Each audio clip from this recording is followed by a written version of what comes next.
Welcome. I'm Julie Bacon, and you're listening to the Mindset Coaching for Handlers podcast, a podcast for dog handlers who are on a mission to achieve big goals. Here I share lessons, insights, personal stories, and tools you can apply during your next show, trial, or test to help you strengthen your mental game and hopefully cue more consistently. Be sure to check out the show notes where you'll find details about the episodes, plus important links, including the link to the Dogged Planner and Workbook created just for handlers on a mission. So if you're ready to improve your competitive mindset, get out of your own way, and connect with your dog like never before, then it's time to get comfy, bring an open mind, and work your mindset. Hey there, welcome back to the podcast. All right, this week we're going to talk about feedback and comparison. I know we've talked about comparison a few times, but people keep getting wrapped up in it. So until we all don't care about comparison anymore, we're going to keep talking about it. But I did sort of have a new take on this, or maybe a little different perspective recently. I did something in my newsletter about this maybe like a month ago. So if you're not getting my newsletter, sign up. If you don't want the newsletter, go to the blog because the articles are repeated over on my blog. But my perspective is this, that sometimes we really stick and get stuck in comparison mode because what we really need is feedback. I have said before that I think sometimes dog sports can be very lonely, right? In that we go to classes, we have instructions, maybe we are just doing online having an online instruction. Geez, I can talk. Online instruction. And so we really don't have feedback when we go to the trial, right? We get it at home or we get it via video or online or something like that in the classes that we're taking. But when it comes to a show, we might not have the constructive, we'll call it, feedback that we need. And part of the feedback is not only, hey, how was that run? Or, what do you have to say about that run? Or do you have anything that would be helpful? Remember, no unsolicited advice, but maybe some solicited advice instead. And that kind of feedback is maybe very specific, maybe specific to your run. But the kind of feedback I mean is like feedback to progress. And I think that sometimes when we're comparing ourselves to other handlers, or we're comparing our dogs to other dogs or litter mates or whatever, it's because we want to know how we're doing. We want to know, are we on time? Are we progressing? Are we ahead? Are we behind? Should we be changing something? And it's not always because we are comparing to make ourselves nervous or for all of those negative things that we associate with comparison. And yes, comparison wholeheartedly is still the thief of joy. Roosevelt was right. I'm sticking to the quote. It is the thief of joy. But I'm just opening it up to ask yourself why you are comparing, or why you are stuck on comparison. Or maybe you're only stuck on comparing to that one dog or that one handler or this certain situation. And maybe most of the year you're fine until you run into that team or something. And then all of a sudden it triggers this big comparison response in you. And all of a sudden you are down the proverbial rabbit hole and wondering why you can't stop comparing yourself or your dog against this other team. And the perspective I just want to open up to us is, what if part of the reason you were comparing yourself to this other team, or maybe several other teams, is because really what you're longing for is understanding how your progress is doing. Like how are you doing just in the world? Like, are you making the progress as fast as you should be making progress? Are you, quote, on time, behind, what have you? And I think that is feedback that a lot of times we are lacking. And of course, if we say to someone like, oh, I keep comparing to Fido, and Fido's so much further ahead, and, they're only 3, and my dog's, 3.5, and my dog's not there yet. And inevitably, the person will say back to you the correct thing, which is, you can't think about that. You need to think about your own dog. And all of that is true, right? And we're going to get into that more. But I think that if you step back and wonder and look at it with curiosity and say, well, why am I craving that feedback? Or why am I getting so hung up on comparing myself to this particular team or my dog to this dog? Like, why is that the trigger? Am I lacking some feedback in terms of like my progress. Am I on time? Should I be doing more? Is there something else I could be doing? What is this other team doing that I'm not? Right now I just launched a new class that talks about mental toughness and grit. And in one of those things that in that class, we talk a lot about how effort is way more important than talent. Okay, that talent matters and talent is great. And as a culture, we tend to fall in love with natural talent. But really effort and effort over time is what will win out, right? Look at those, like it's Olympic season, as I call it, right? It's Olympic season. And we are flooded with all of these great Olympians and elite athletes doing incredible things. And one of the things that distinguishes them, think about the hours a day that they are putting into their sport. And yeah, on a lot of levels, we can't put in that same amount of time because our dogs wouldn't be able to practice for that many hours. That would just be insane. And it's difficult for us to do that as well. But my point is effort. And so sometimes in that comparison trap, we are also wondering, am I putting in enough effort? Is there something more I can be doing? Should I be doing something more? What else is someone else doing that I'm not doing? And of course, just by factor of listening to a Mindset podcast, you are ahead of many people because you're working on another angle to your game, in addition to the skills of your own handling skills, the skills of your dog. Maybe you're also doing conditioning or some type of like rehab or something else like that, because you're starting to cover all the bases. And that's amazing. And we should be doing that. And we should be putting in that effort.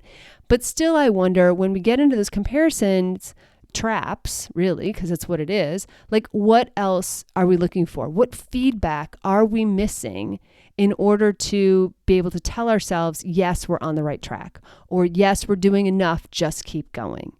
Because, we get frustrated. We hit brick walls. We run up against training plateaus. We, have all those kinds of challenges, which are normal challenges. But again, we want to know, is this normal? Is this abnormal? Is this easier? Is this harder?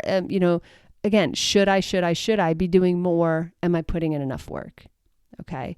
And so when it comes to comparison, yeah, there are a lot of ways to trap ourselves. When we start comparing against somebody, part of the issue is we compare what we know is our inside job and all of that invisible work with somebody's outside results. Maybe even just with what they're posting on Facebook or, social media somewhere.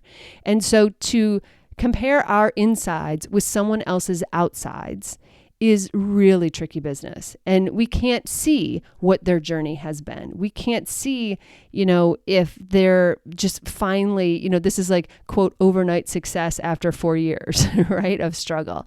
We don't necessarily see that because we even if someone tells us the whole picture, we still can't live in their shoes. We can't live in their minds. We don't know what's going on, 24/7 in that team's world. And so we also have to remember that when we get into that comparison mode, we can't possibly be comparing apples to apples. It's just not possible. And so to remind ourselves of that is really important in this conversation as well.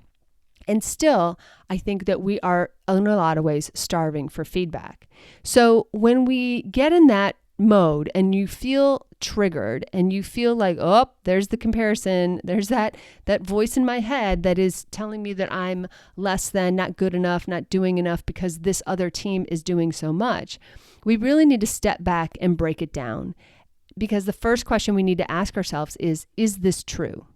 Is it true? Is it true that we're not doing as well? If you're comparing only against the ribbons, maybe, but maybe not. Maybe they're having a phenomenal weekend, right? Or maybe your journey is different. So we really have to break it down. And in that moment, we also can ask ourselves, what kind of feedback am I looking for here? Am I looking for feedback in terms of ribbons? Or am I just looking for someone to tell me I'm on the right track and I'm doing okay and I'm doing everything I need to be doing? And that is where we can shift our focus. And we can shift our focus back on, yes, eyes on our own paper, but we also can shift our focus back to how we are going to measure our own success. And in a minute when we come back, we're going to talk more about doing exactly that. Quick question. Do you ever wish you had more mindset help? Well, the Q membership was created just for that reason. Every month we pick a topic and then we have 4 lessons, which are kind of like these podcasts that we dive deeper into. And so if you are ready for more, you're ready for more mindset work, think about joining the Q membership. Annual members get a free coaching session, but you can also choose the monthly option as well. Go to theqcoach.com to learn more. Let's get back to the episode. Okay, so how do we break out of this comparison trap? So as we kind of brought up, the first thing to figure out is like, what is triggering your comparison? Like, what is the feedback that you are missing?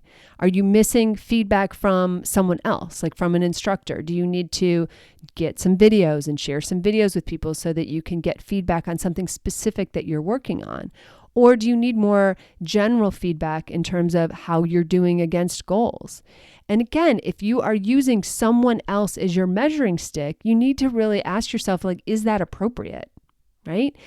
I'm going to guess that it's probably not, okay? Just a guess, not knowing your situation, but just a guess.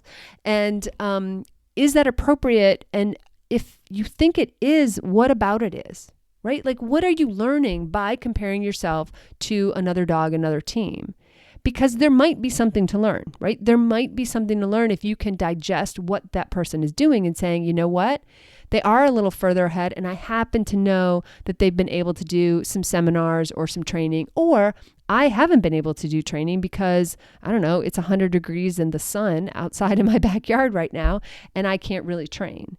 Or whatever, right? Or I was injured for a little while, or, we had this little snafu or this little break in our schedule and we haven't been training as much. So it's great if you can point to something specific, because something specific like that can be addressed. Okay. But the other way to get through this comparison thing is remember to focus on, and I know I'm a broken record, but the process goals, and more specifically, how you are personally measuring success. Because if you are finding that you are measuring success against someone else's ruler, you are always going to get yourself in a comparison trap, and you're probably often going to be really disappointed. We cannot measure our own success by someone else's ruler. And quite frankly, we don't even know what that ruler really is, right? You might see someone being really successful and then come to find out they don't measure their success by the ribbons or the points. They're measuring by maybe skills that they're obtaining, or, other skills that they're practicing, or maybe they're just really happy that their dog is walking to the line, calm, cool, and collected, for instance, right? You don't know what their measuring sticks are. So we have to decide for ourselves, what does success look like? And for me, I think that really goes to any given weekend or maybe any given day. So you might look ahead to this weekend and have maybe an overarching theme for the weekend. Like, what does success look like for me this weekend?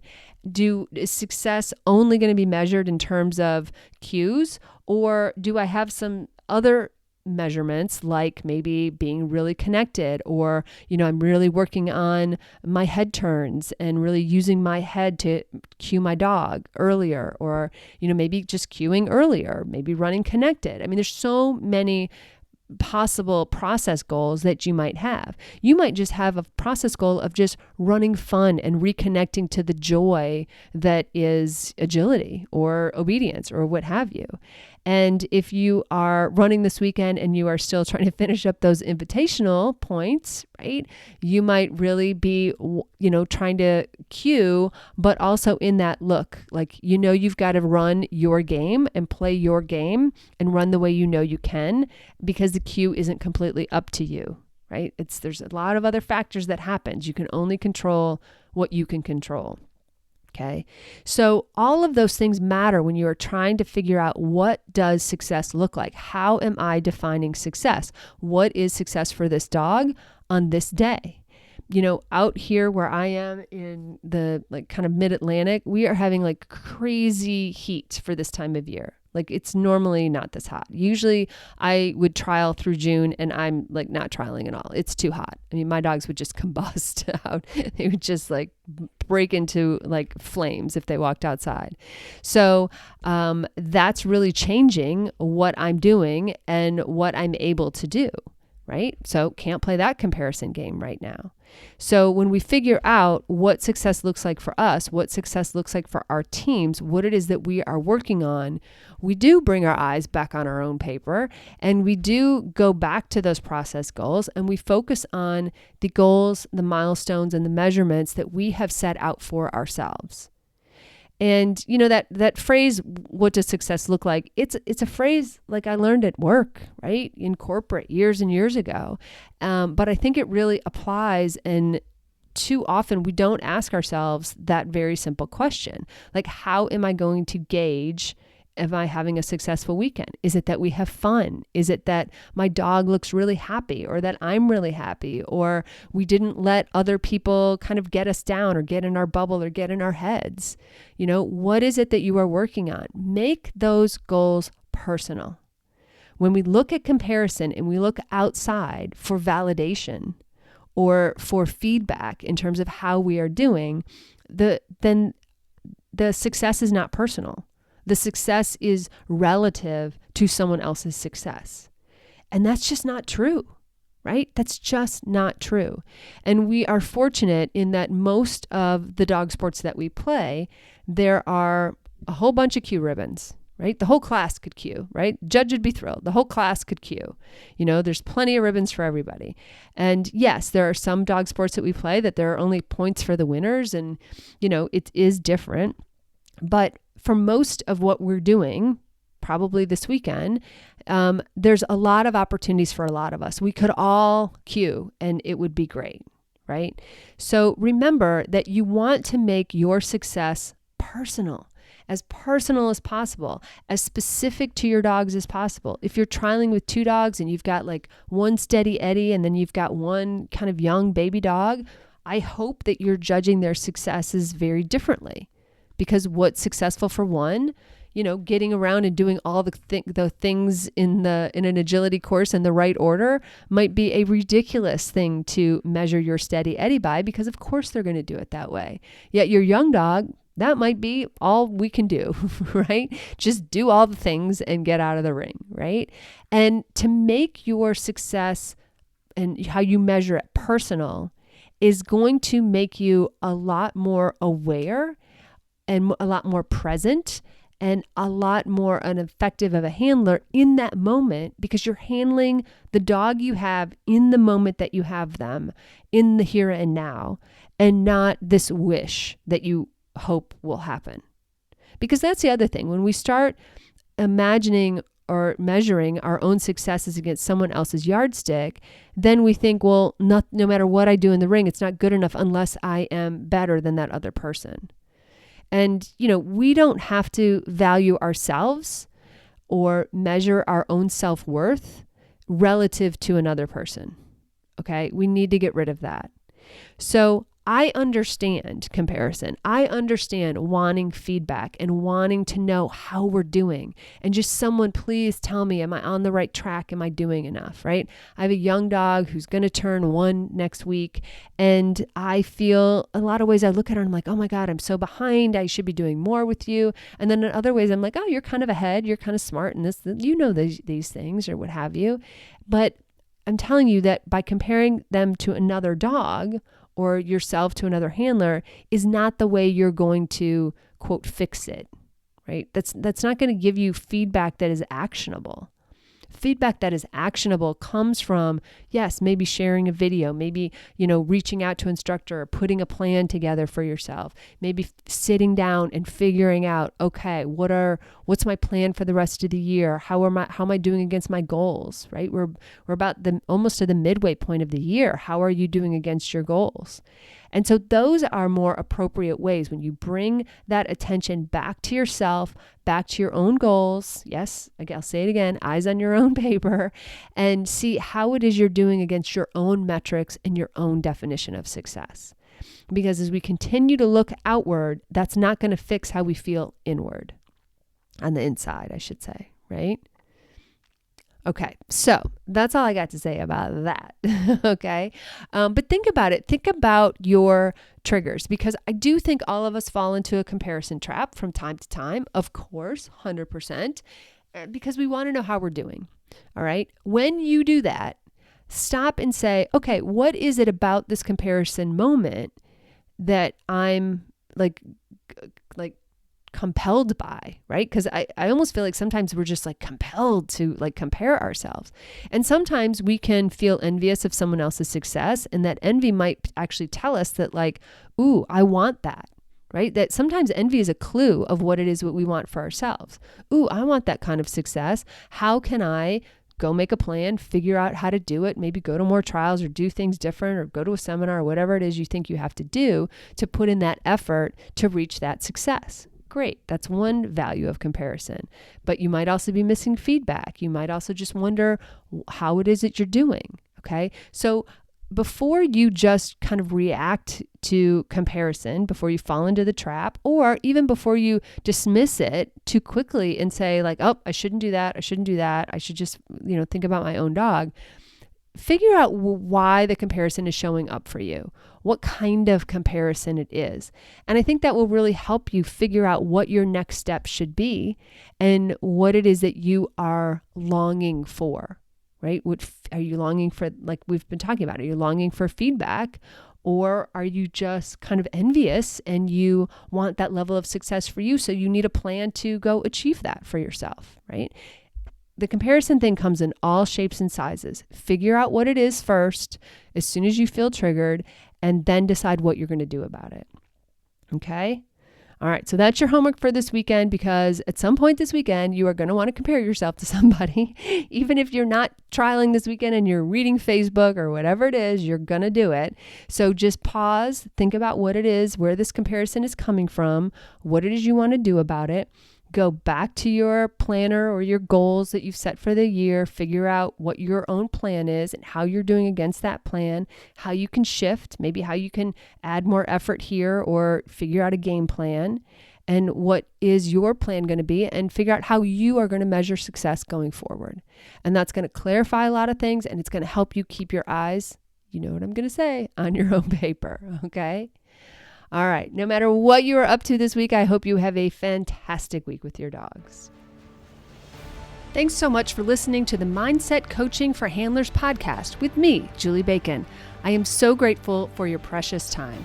Check out my Dogged Planner, workbook, and journal available on Amazon. Just search for Dogged Planner. I also offer monthly membership that's perfect for ongoing support of your awesome goals. Check out theqcoach.com for details, or just stop by and check out all the ways you can work on your mindset. And be sure to follow me on Facebook and Instagram at theqcoach and let me know how it's going. Finally, please share, subscribe, and leave a review. This helps us podcasters tremendously. Plus, I know I get my best podcast recommendations from friends. Thanks, and have a great week with your dogs.